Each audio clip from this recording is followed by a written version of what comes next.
Welcome to the Travel Business Unpacked, where passion meets possibility. Here's your host, Meredith Calloway. Hello, welcome to the Travel Business Unpacked podcast. I am your host, Meredith Calloway, and got another amazing guest for you today, Meghann Bjarnesen with Besté Travel Design. We had her business partner on an earlier episode, Kim, and now we're going to see the other half of that business. And Meghann's going to be able to talk about a very different travel entrepreneurial journey than Kim has had, but also talk about some of the successes that they've had together as partners. But so anyway, welcome to the podcast, Meghann. Thanks for joining me today. I'm super excited to be here. Yes, very excited to have you. I love the color behind you. Always like a good, deep color on the wall. To provide a really good backdrop for the Zoom box. So Kim told us a little bit about the fact that you guys went through the Travel MBA program together. And just to remind listeners, Kim and Meghann were really best buds in New Orleans, right? Weren't you in a book club together? We were in a book club together. Yeah, that's how we met. So and she was saying something about how she thinks she's going to start a travel business, and you went, quiet, and then came back, and you're like, "Yep, this is how we're going to do it."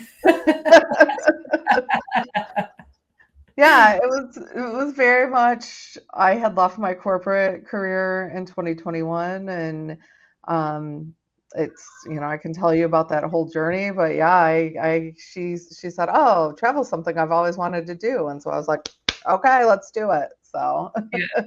She gave you lots of credit for being the one who just figures it out and knows what step to do next, and keeps her accountable for laying the foundation of the business, and so that she can just go and sell. Yeah, she does very well. So she does very well. Yeah, she definitely does. So what was that career that you left in 2021? So I always say my first job that didn't require an apron was in insurance, and I never really got out of it. So for the last 10 years in my corporate career up until 2021, I was a vice president at a large health insurer, leading large operations there. And I made the decision in 2021 that it no longer really aligned with my values. And so I downsized myself. I know it sounds crazy, but there's, these big Fortune 5 companies go through these exercises a lot where they say, we need to cut some things from the bottom line. And so at that moment, I decided I'm going to cut myself from the bottom line.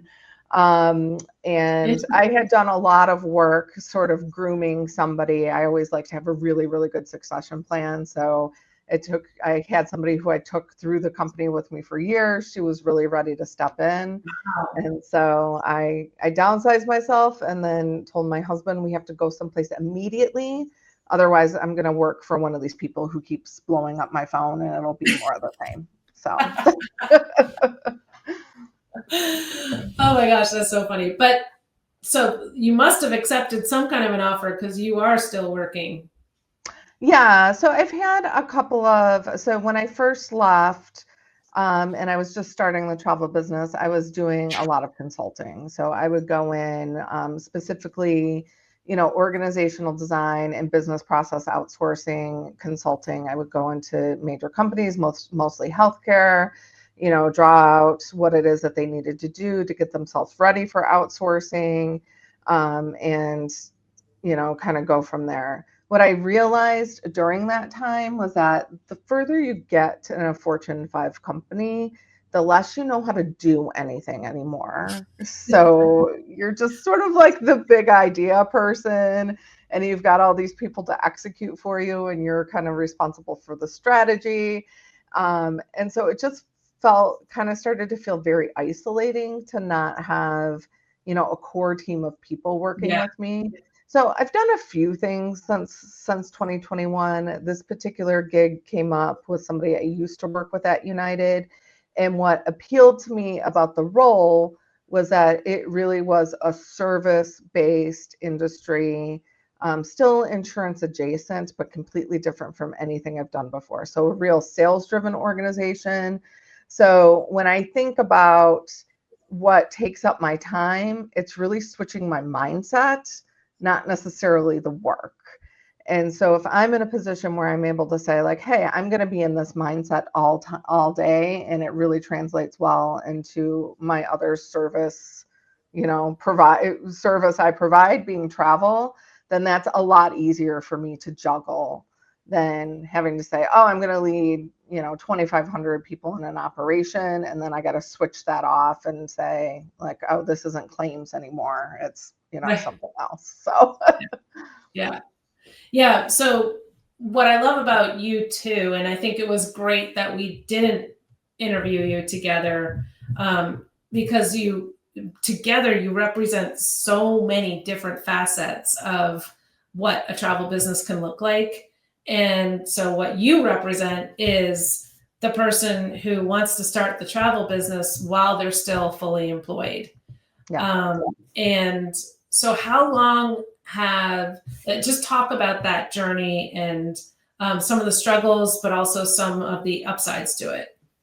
Yeah, one of the things that I realized that I was making me less successful in my travel business than I needed to be was that I just didn't really have, like over the past 24 months, I just didn't have a great sort of like structure of my day in order. So it felt like a lot of idle time, which sort of makes me kind of too much idle time, sort of just makes me kind of crazy.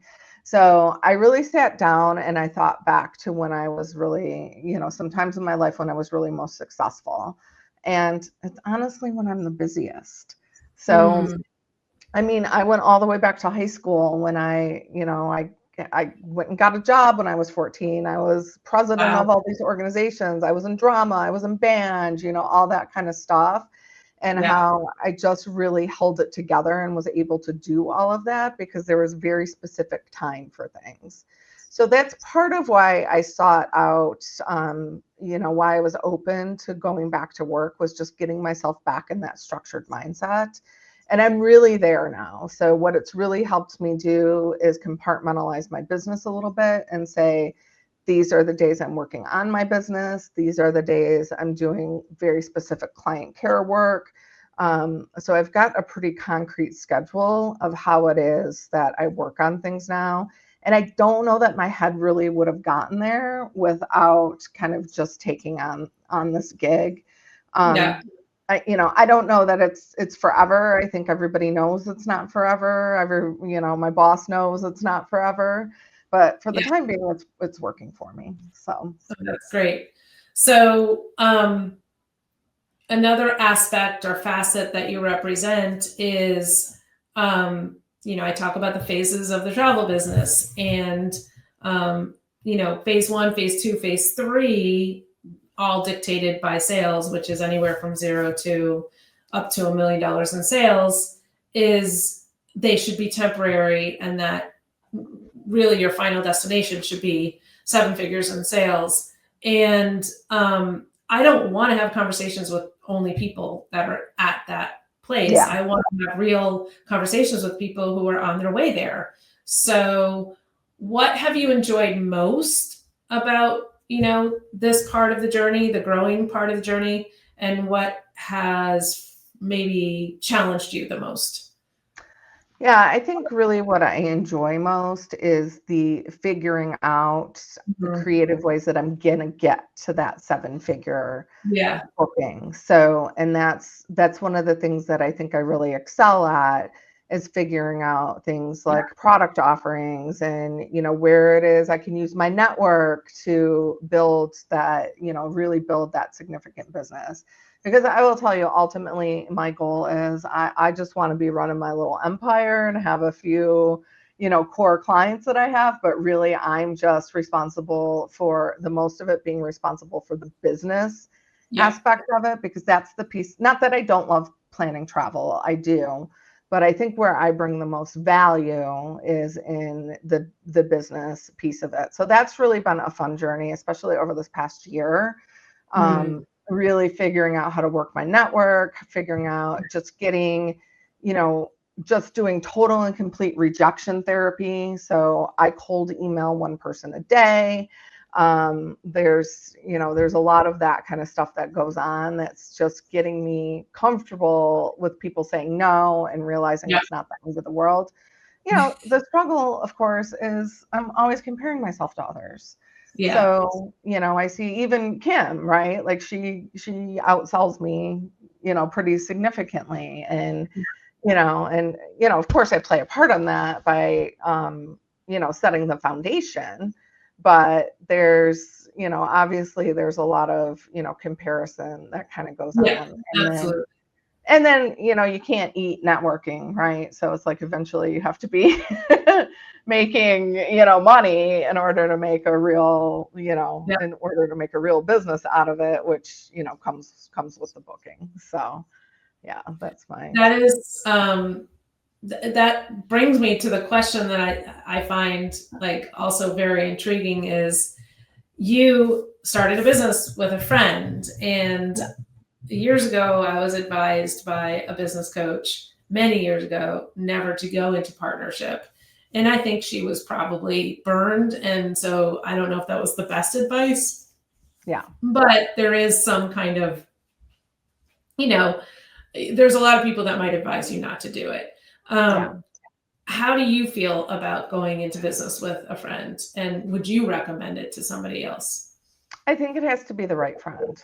Yes. So there's, and people have to be in it for the right reason. Kim was a really good choice for me because I knew she was going to make a career out of this, right? She wasn't looking to dabble and sort of just like book a few trips for friends here and there. She, is in a position in her life where she wants to be all in on something. So that helps.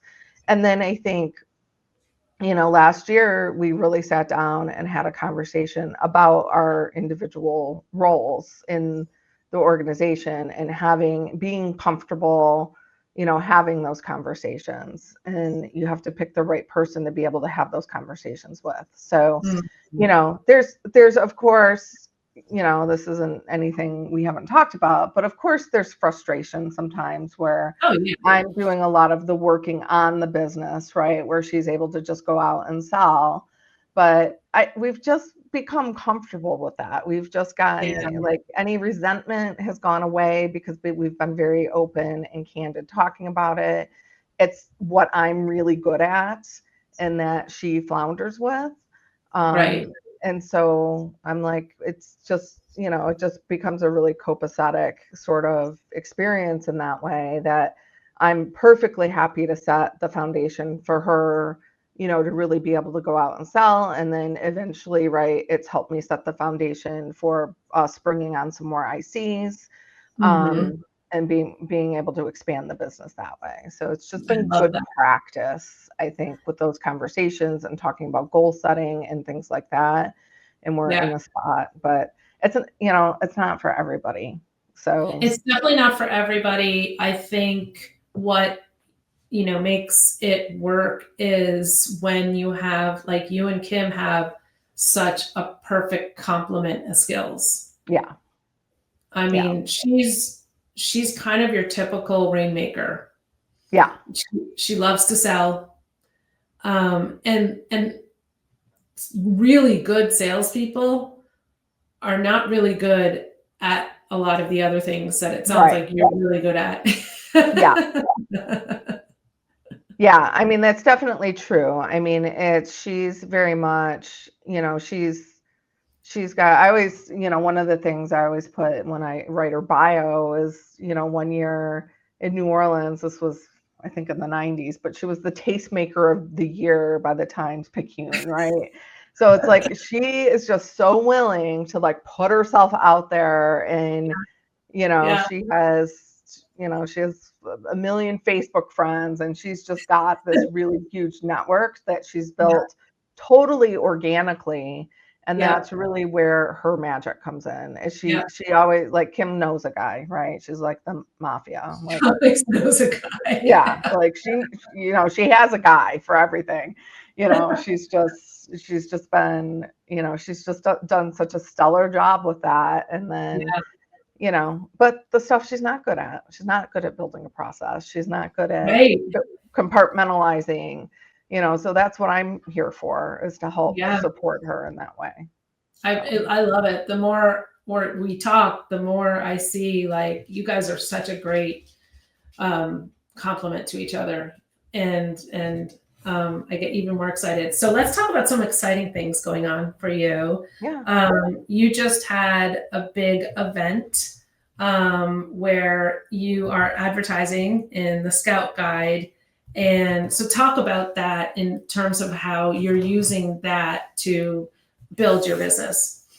Yeah, it's been, advertising in the Scout Guide is not inexpensive. But talk a little bit for people who don't know what that is. Maybe just give a little bit of a description. Yeah, so they're in select cities. They have these guides that are really about driving people towards local businesses. So it's basically just a magazine of really beautiful ads.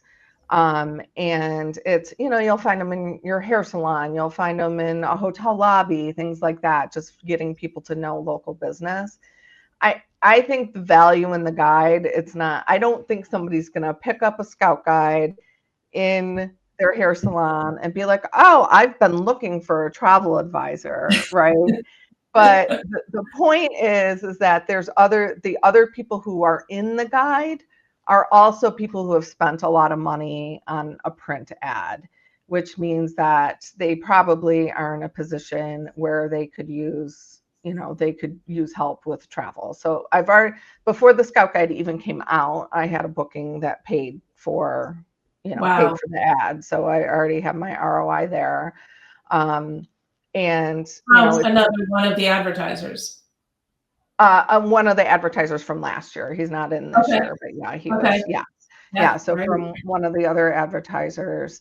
The other piece that's really important is thinking about the really collaborative ways that you can work with these other businesses and help them, build their brand. So you think about things like, hey, there's 3 restaurants or a big restaurant group that advertised in there. Do they want to build a travel program? Come with me with the, with the owner of the business. Financial advisors, realtors love to do those enrichment activities with their clients, and have people come in and learn a little bit about something, and feed them wine. And it's just like, so you have to think about those from, I always like to calculate the ROI on it, but I think there's a lot to be had just by saying, hey, I'm going to work with, I'm going to work with these businesses. So I've already had, the guide came out 2 weeks ago now. I've already had a meeting with somebody who does like legacy planning, because he's like, oh, this is great. I talk about travel as a legacy all the time. So I was really able to kind of speak that language. And so I've got, some stuff in the works with him. I have a meeting on Thursday with a woman who runs like a functional medicine clinic. So she helps women in perimenopause and menopause.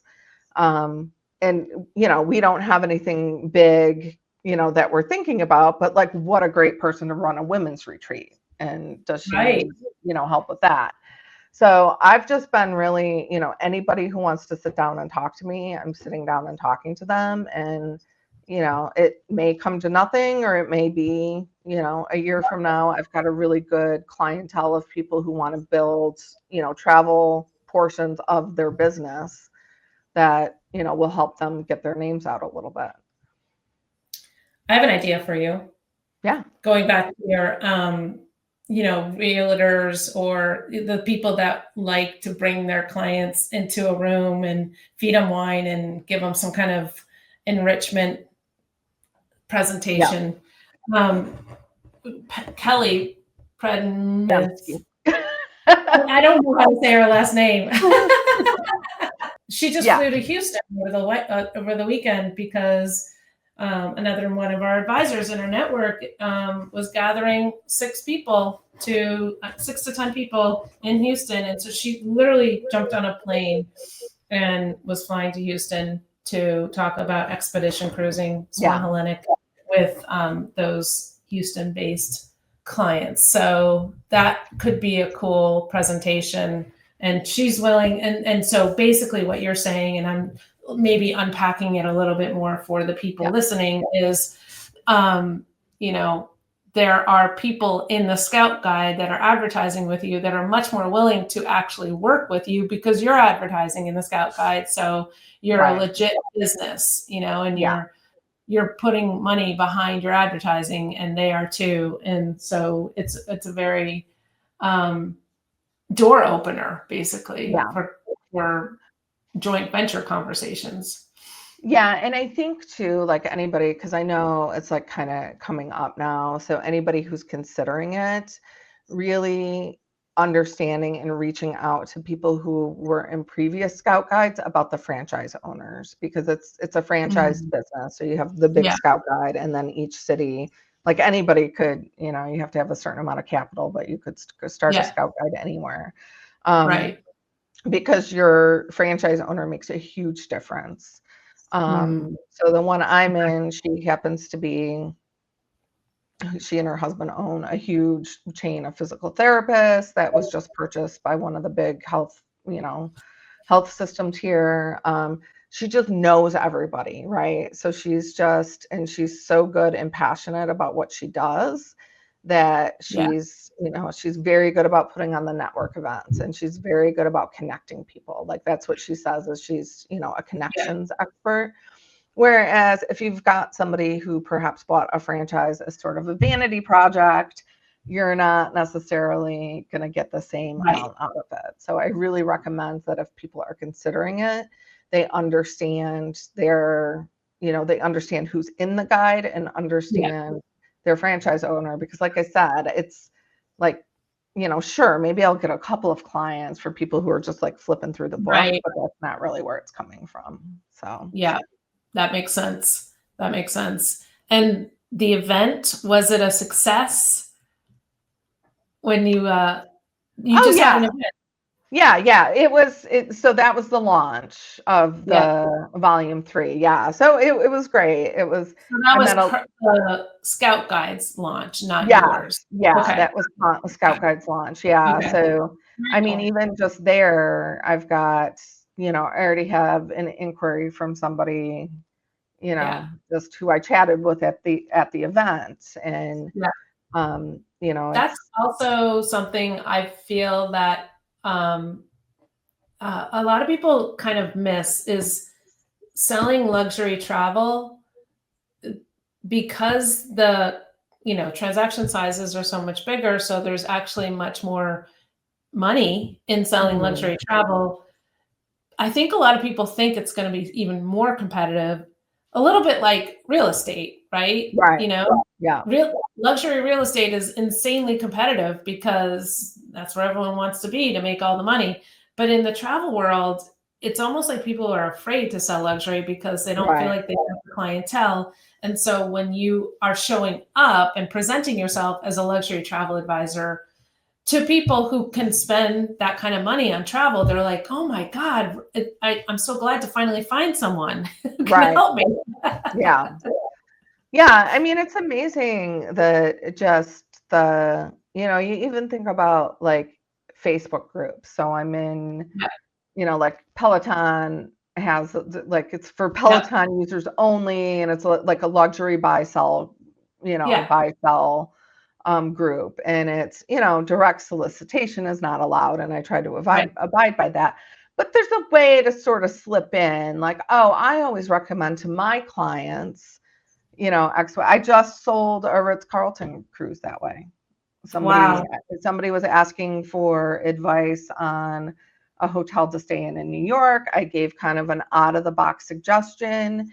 Somebody came in and commented and said, I love that hotel. And then she said, hey, do you mind if I message you? And so that was 3 days ago, and I already have a deposit on it. So, I mean, there's just like, there's networking opportunities everywhere.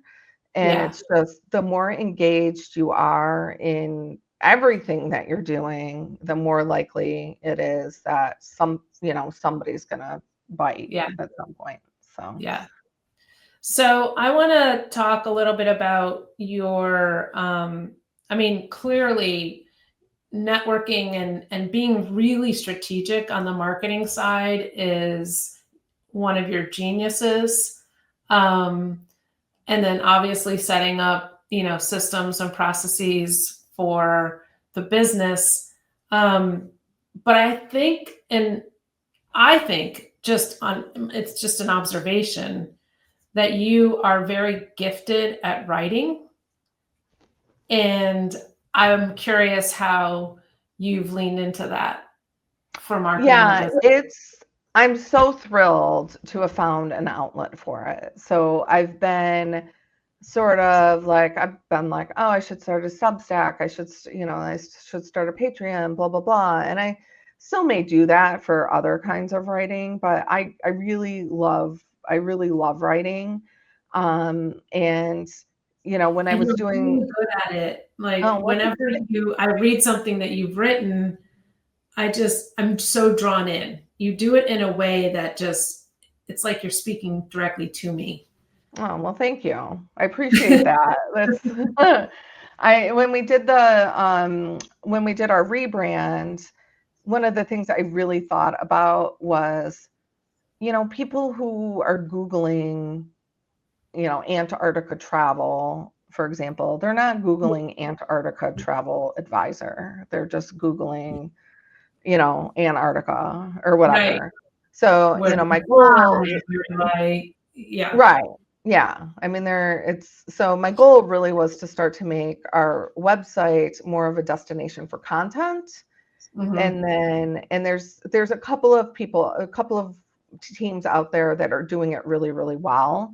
And so I just spent a lot of time sort of studying them and how they do it, because really, if you can write that editorial content and then have, oh, and by the way, here's a trip that we could plan for you, that, it's just kind of like almost like an afterthought in there. I don't think every single piece of writing has to have a call to action. I think sometimes it's just a piece of writing, and it feels more authentic sometimes just to write it, end it on an emotional and people know, they're like on your website, they can message, they can send directly, a message on there directly to us. So, it's just, I think, really important to get that outlet between being salesy and trying to make a sale, and really just presenting yourself as an expert or somebody who's just really passionate about travel. So, yeah. Oh, that's cool. I love that. I didn't even know that you were using that as the outlet. So, yes. I love that. I really, really love that. So what is, in the few years that you and Kim have been together, that's more than a few, right? You guys started before the pandemic. 2021, right? Oh, you started 2021. Okay. Yeah. So 4 years. Tell me about kind of a mistake you've made, but that you don't regret because you learned so much from it. Yeah. So I think, I talked a little bit about this at the symposium because it was kind of going on. And ironically, it's actually the trip that's the trip that paid for my Scout Guide ad, right? Okay. So it's, I keep learning a lot from things. So one of the things that I learned was, you really have to push people towards their on the ground resources, right? And really set that boundary up front. Otherwise, you're getting, messaged at all hours of the night about stuff you can't do anything about, right? So it's just, really making sure to sort of stand your ground on that sort of thing. And so that was definitely, I think, one of the big mistakes I've made just with like a big trip before. Some of the other mistakes I've made is, I'm going to say, like, not using a DMC when I should be, Yeah. like trying to And piece something DMC, together to, talk about it. and Sorry. Just explain DMC for those who don't know what yeah. a DMC is. Yeah, so a DMC is a destination management company, and what they do is they can really do a lot of the work for you in creating, just a really stellar itinerary. So thinking They're your about, boots on the ground yes, yeah, it's and it's create experiences that you can't Google. You yes, just yeah, can't replicate by booking it online. You just right. can't. Yeah, and even if somebody has more of a moderate budget, it's, a lot of times a really great option for people. Like I should always start there. And if Mm-hmm. they say, this is a little too out of my budget, then, then I have to reconnoiter, but like just Yep. always starting there. I think another big mistake that I've made business wise is, and I got my hand slapped on a call once for saying this, Oh, but okay. at least just not having just a concept of what my workflow should look like, our workflow should look like before we started booking. So I really wish, like, I get it, like go all in, like, start putting it out there, immediately and everything. But I really wish I would have taken, a couple of months to say, like, hey, this is our really solid workflow. We're going to have this repeatable experience for everybody, because it's, It's so like, hard though, because you just want to get into it, yeah, yeah, it really is. And I think there's something to be said about getting your name out there early and saying, hey, I can do this. But you really have to think about, like, what if people are immediately like, oh, hell yes, then what do you do? So, I think that was just kind of taking a beat, because I'm, and now I'm constantly refining the process. So Yeah. I'm constantly refining the automation and things like that. So, but really having that core set up is one of the things I wish I would have done, like right out of the gate, for sure. Yeah. Have you guys had to switch from different platforms that you use, or have you, found one and just stayed consistent with it? We're pretty loyal to Yeah, Travel Joy. We're just kind that's of, good. Yeah. the automation is, it's just the automation is so intuitive. It's one of the Mm, things that I love about it. I love that it's so easy to share. We each have our yeah. own profile, and so it's just so easy to share that automation between profiles. So we haven't necessarily gone after the next big shiny thing. But it's from a CRM perspective, it's very good. So it's, I can't Yeah. fault it. It's, it's not Salesforce, I'll say that.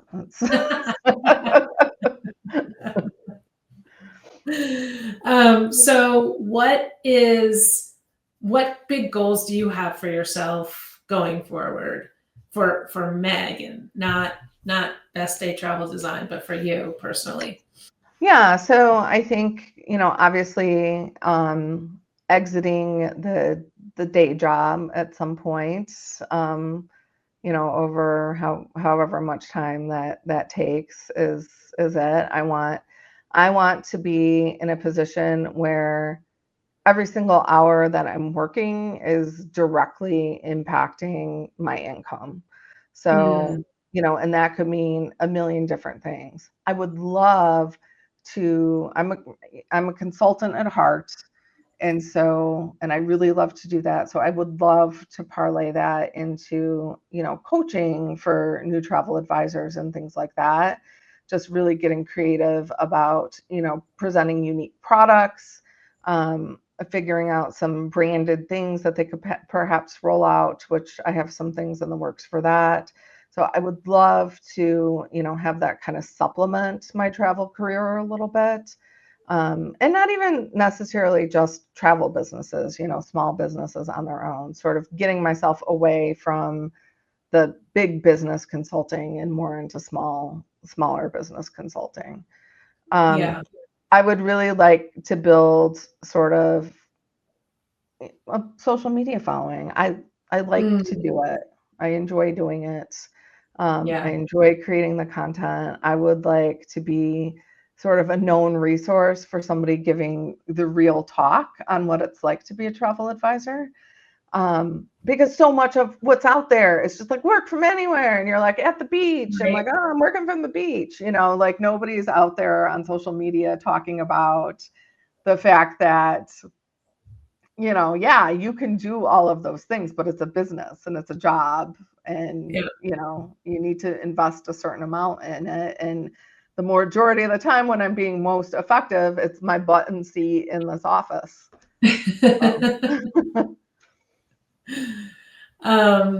Yeah. And what about traveling?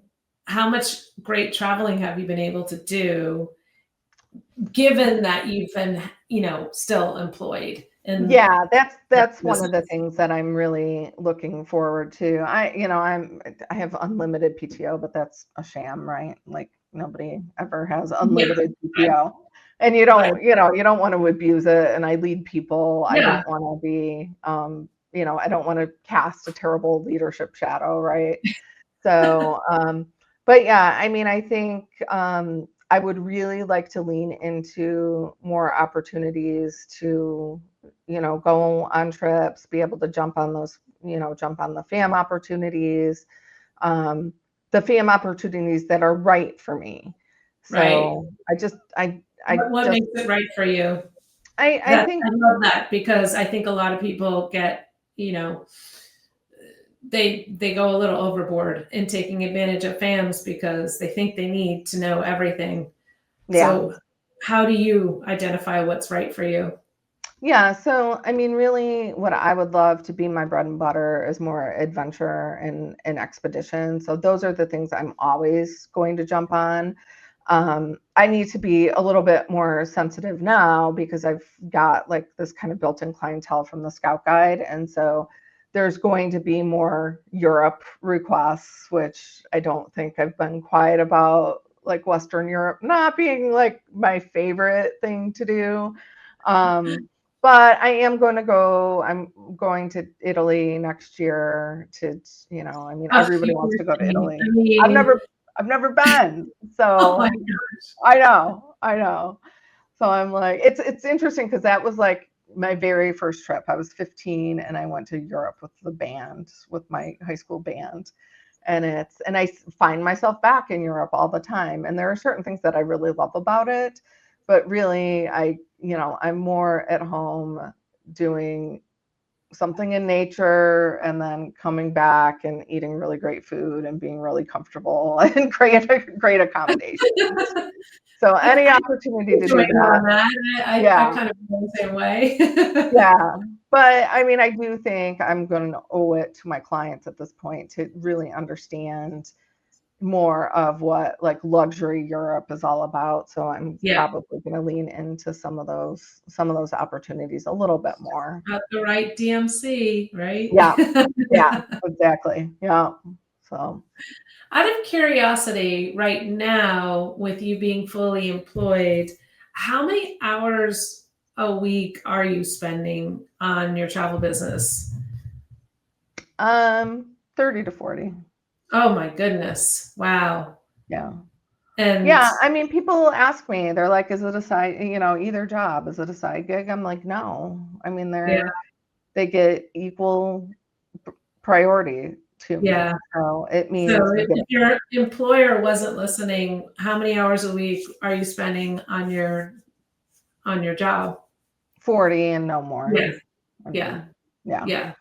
And do you work from home for that job? I do work from home. Okay. Yeah. So that helps. That definitely helps. But I mean, it's not like, like I can't go on a FAM trip and still do my job. I owe it. I owe it to myself. I owe it to the host to be fully engaged. And, I'm not going to sit in a hotel room and, do work when I should be experiencing what they're offering. So it's, I mean, occasionally it's more than that. The company's headquartered in California. So it's like things don't really start to get rolling until around 10. Yeah. So, if I get up with, my 5 o'clock alarm, that's quite a few hours. in the morning that I have Yeah. to put into that. So Yeah. You seem quite fearless when it comes to your entrepreneurial spirit. Is there anything that has really scared you?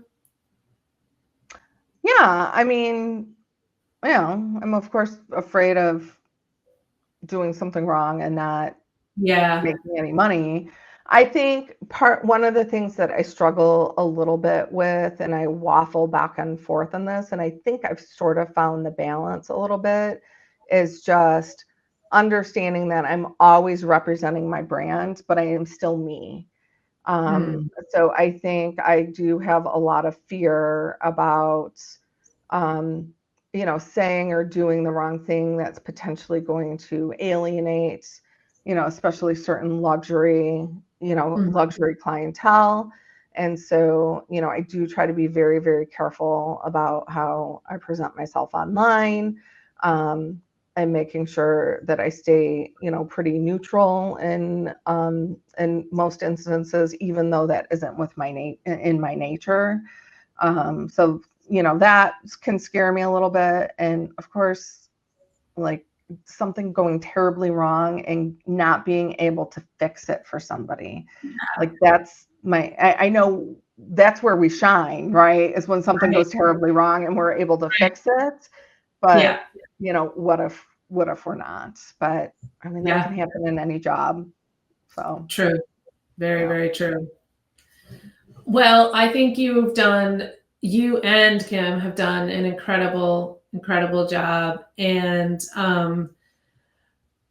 we're getting to the top of the hour. So out comes my favorite question, which is in your experience as a travel business owner, you do get access to really incredible travel opportunities. So can you share about one of the highlights of that, where you've been in that moment of, oh my God, pinch me, I can't believe I get to do this for a living. Yeah, I think one of the big ones for me was a sponsored trip by Costa Rican Trails. Oh And yeah. that was really my first experience of, oh, you can go out and get dirty and do all this stuff all day, and you can still be in luxury accommodations and luxury, Mhm. so that trip was just really, it was just like the perfect example of being able to do both. And it was so just like seamless and easy. And it, that, I mean, for me, that was really like oh, this is what I'm selling. This is really what I'm selling. This is, this is exactly, That gave you the taste for luxury adventure that yeah. I'd say it gave me the taste for luxury adventure. I mean, there's been, I've had some, beautiful moments in European hotels of all yeah. things. I remember taking my mom on a river cruise, like post symposium last year, and we stayed at, oh my God, what's the big fancy hotel in Vienna? Why can't I remember the name of it? Not meant to, in Vienna. Not the Ritz, or Four Seasons No, it was a Marriott property. Okay. Yeah. Can't Anyway, remember. I'll remember the name of it, but it was just, just a huge room from a European standard, just beautiful. And then I remember sitting in the restaurant there, and it was white asparagus season. I'm just getting this Oh just my like God. next level Yeah. asparagus dish. And we used to talk about Yeah. going back to Vienna for white For the asparagus. Make Yeah, sure you go in white asparagus season. right, exactly. Like, who knew? Yeah, I know. I agree. It is. I loved Costa Rica, and I did it with Costa Rican Trails too. And oh my goodness. Yeah. Yeah, Yeah. they just did such a good job, and it really Mm. it opened the door for me. I have a yoga retreat in the works Oh wow. now, and Very it's, cool. it really kind of opened the door for me to be able to speak intelligently about some of the, like you don't have to be at the beach all the time. Because I think people think of Costa Rica and they're like, oh, I want to go to the beach. I'm like, yeah, you do, but not for your whole trip. So yeah. Love that.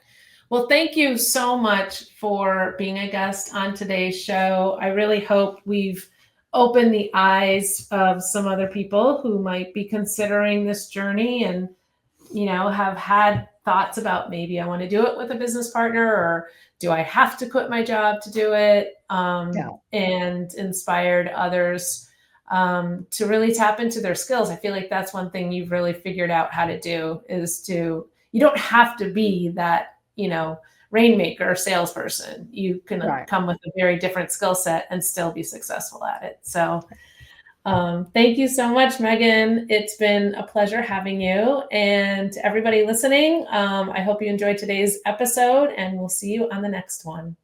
Bye.